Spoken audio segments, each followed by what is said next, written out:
Hi and welcome to the June layout update here at Dean Park.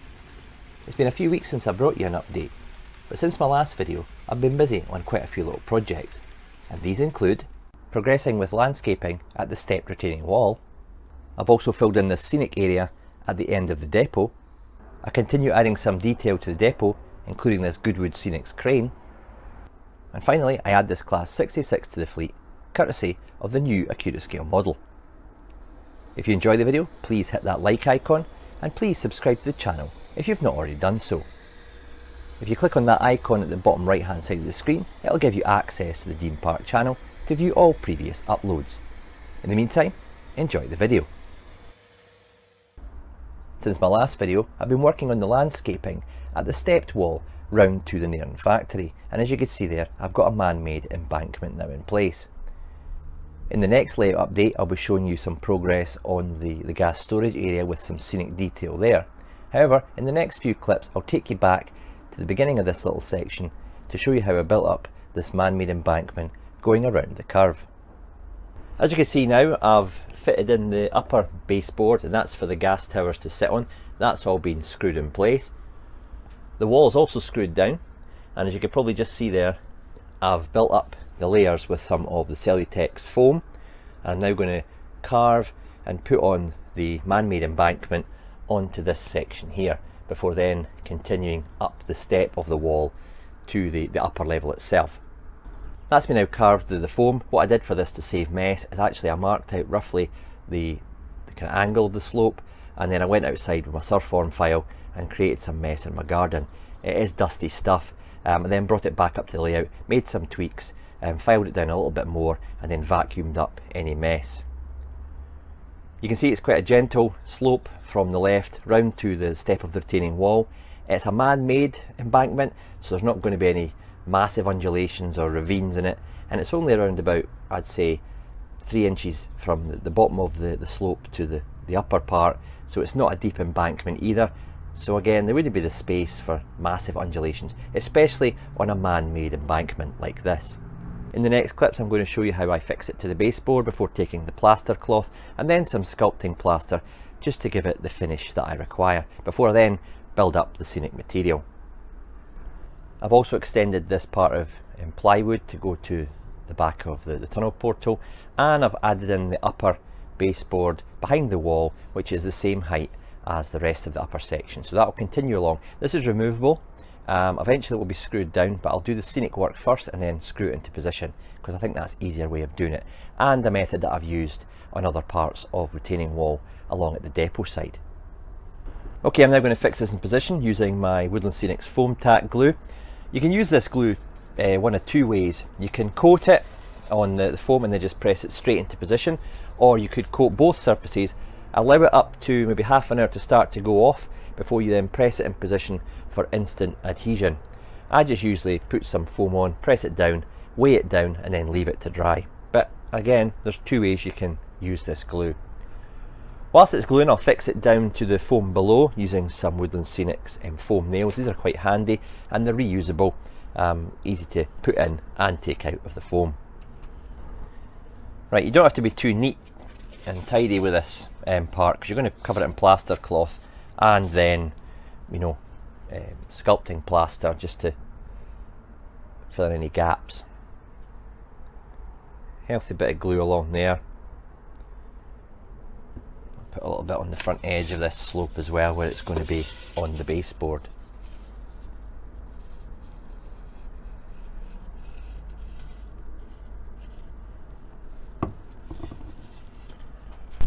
Then use a scrap piece of wood, or I've got a little kind of glue spreader here.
Right, that's it glued in place. There's nothing much more I can do now. I've weighed it down where areas it's springing a little bit.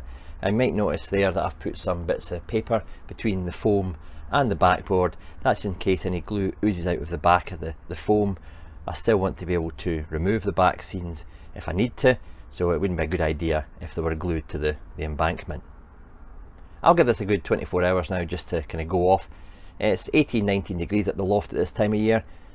That should give it enough time to fully go off, so I can then come along with the plasterboard. If you do this in the middle of winter, obviously the temperature up the lofts and sheds and garages is going to be a little bit lower, so you're going to have to give the foam tack glue just that little bit longer to grab and fully go off. That's landscape now formed in the blue foam round at the back of the stepped retaining wall, and it continues off to the left with the Celotex.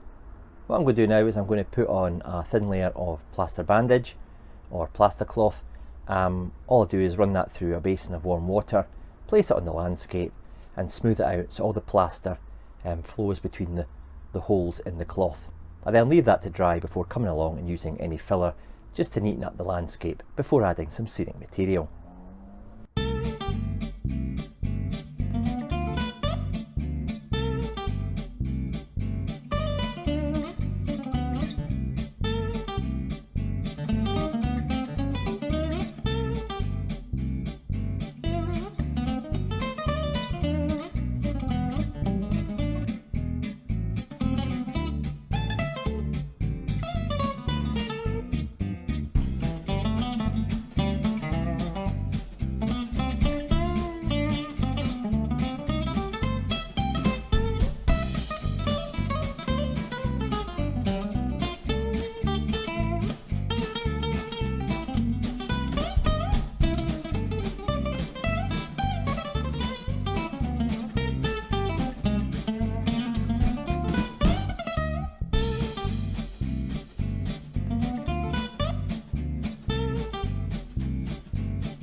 An area of the layout that's really been deserving of some attention for many months, if not well over a year, is the scenic area between the fuel tanks at the depot and the start of the Nairn factories.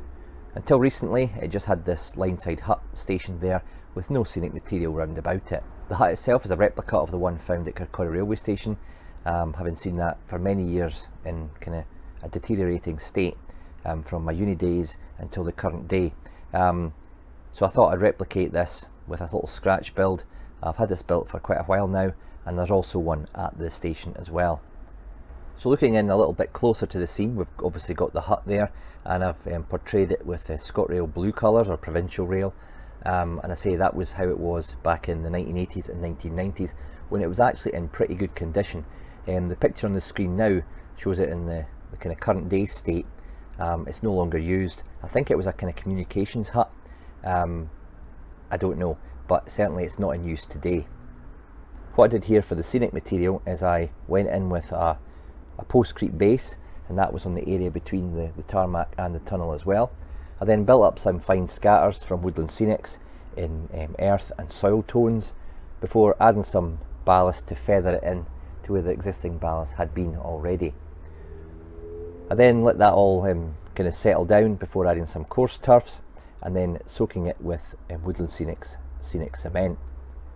I then came along with my static grass applicator and added some tufts of grass in, some coming through the ballast there and others further back into the undergrowth. Final stages were adding some fine leaf foliage, some seafoam bushes, and my homemade buddleia eye flowering weeds there as well. The finishing touches were added using some scale model scenery sleepers, which I painted in Rail Match sleeper grime, before then using some Tamiya weathering masters to add more of a worn out, distressed and oily look. The one actually at the top of the pile there at the left hand side, I even filed that before I painted it to give a more worn and broken down look. I've added some pallets with some disused cable trunking there. These are from the West Hill range. I painted them and then weathered them up to give the impression that they'd been left over from some engineering works a while ago. Up against the wall there you'll see a very rusty wheelbarrow. Again, this is from the West Hill Wagon Works range, and I've just dumped it there. Some engineer obviously has placed it there and the weather has taken its toll on the painted finish. I really am quite impressed with this new bush that I bought, and these are from Model Scene, and it's an early summer fine bush, and you get it in a large kind of clump and you can cut bits off. It's very similar to fine leaf foliage that you get from Woodland Scenics. The two tones that I got from Model Scene were the early summer and then the late summer one. The late summer's got a lighter, almost sun-kissed tone to it.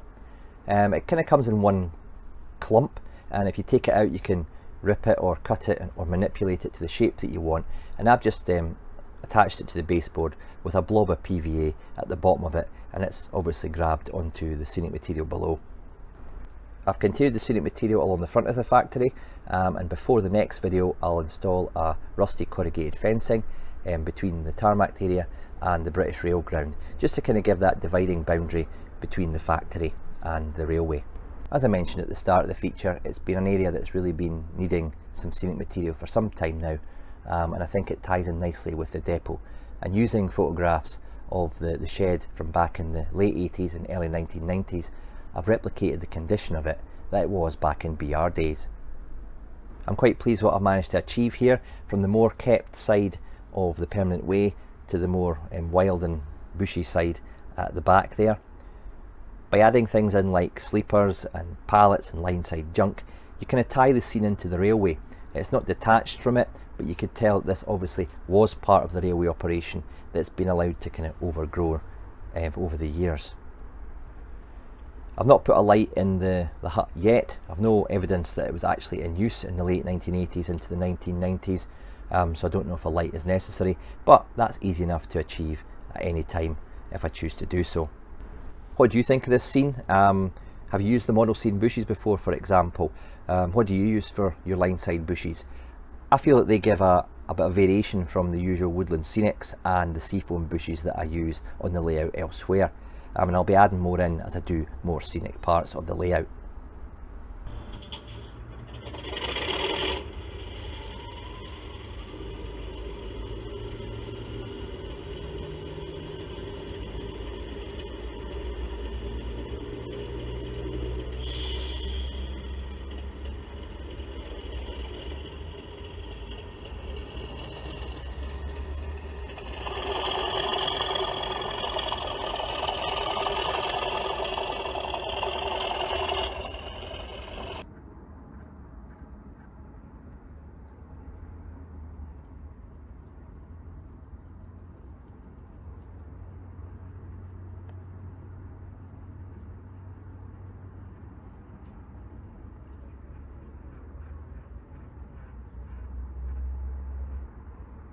Goodwood Scenics provide a range of kit and ready-built products for, say, depots, refineries, steel plants and even scrap yards. What I've added to the depot is this small crane, and it comes all pre-painted and pre-weathered. If I turn it round, it's even got a kind of little chain and a hoist. This is fixed in position, it's non-operational, but it does give the effect that I'm looking for, which is similar to a crane that was at Haymarket Depot back in the 1980s. Hope you'll agree that this crane really does add to this part of the depot. My intention was always to have a crane here, hence the extended hard standing at the front of the single shed. I took my time to find the kind of one I wanted, and Goodwood Scenics have a range of different styles of crane, from the small one like this to, say, a larger one that would go in a local shed or a workshop. So check out the Goodwood Scenics website.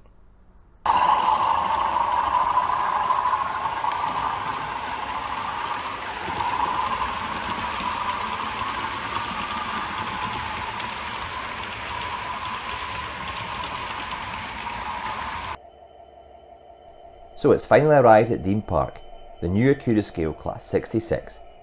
This loco really isn't in my main era of modelling, but I do have a growing collection of current day stock, such as the excellent Hornby HST in ScotRail livery, the Class 91s wearing LNER liveries, as well as other modern stock from Dapple and Bachmann. Therefore, I can justify having this loco in my collection, and as an exclusive, it promotes a worthy charity. This Prostate Cancer UK Class 66 wears the black GBRF livery and was applied in 2021 and is named Paul Taylor, Our Inspiration. I have to commend Accurascale for doing this particular loco, as everyone who is born male has a prostate, and with over 52,000 cases a year of prostate cancer in the UK, it's something we all need to be aware of. So full marks to Accurascale on this front, and for raising £10,000 which goes towards continuing research and development of suitable treatments. The model itself is a heavily reworked Hatton's Class 66. Those of you who are aware of that model will remember a very impressive loco, let down by several design flaws and manufacturing issues. Accurascale acquired the tooling and set about rectifying all of the issues experienced by owners of the Hatton's model. So, what exactly have they done to rid this impressive loco of its gremlins? Well, to start off with, they've made it easier to take apart and remove the body by moving the steps from part of the body moulding to now be part of the chassis. This was a real problem area with the Hatton's release. It's now also easier to access the decoder with the inclusion of a magnetically attached roof panel. And I have to admit, I'm not a big fan of these removable panels, as they often result in unwanted gaps or paint that doesn't match up with the rest of the model. But this 66 appears to have a cleanly fitted and matching panel. As with all models with this feature, it does make fitting the decoder child's play. Accurascale have also made improvements to the bogies and chassis to eradicate wobbly running that plagues so many of the Hatton's release. Gone too is the light bleed from the running lights, and there's also a new PCB board under the body with much neater wiring and a more straightforward means of DCC control. Finally, the issue of the axle boxes detaching themselves has been resolved, making for a stress-free running experience. And I've run this loco for a good couple of hours now and haven't experienced any problems. The model itself is beautifully presented with flawless paintwork and printing, and it couldn't have been easy to print all that detail on the corrugated style body. There's also a wealth of separately fitted details on this new model, all securely attached. These include extremely fine wipers, hand and grab rails, along with cab steps and pipework. It all adds up to an impressive package. The cab interior is highly detailed and arguably the best cab of any model released this year. I understand that Accurascale have also tooled for the later built Class 66s as well, such as the imported Euro ones. I'll do a full comprehensive review on this loco later in June, but for now I'll let you see some of the Class 66 in light action moves around Dean Park.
Well, that's it for this layout update. I hope you've enjoyed watching and have picked up some scenic tips that you could perhaps use on your own layouts at home. As we get into the middle of summer, I tend to spend a little bit less time up the loft, as when the sun does shine in Scotland, I like to take advantage of being outside. However, if I make any progress on other parts of the layout, I'll share that with you in a video. In the meantime, thanks for watching, stay safe, and cheers for now.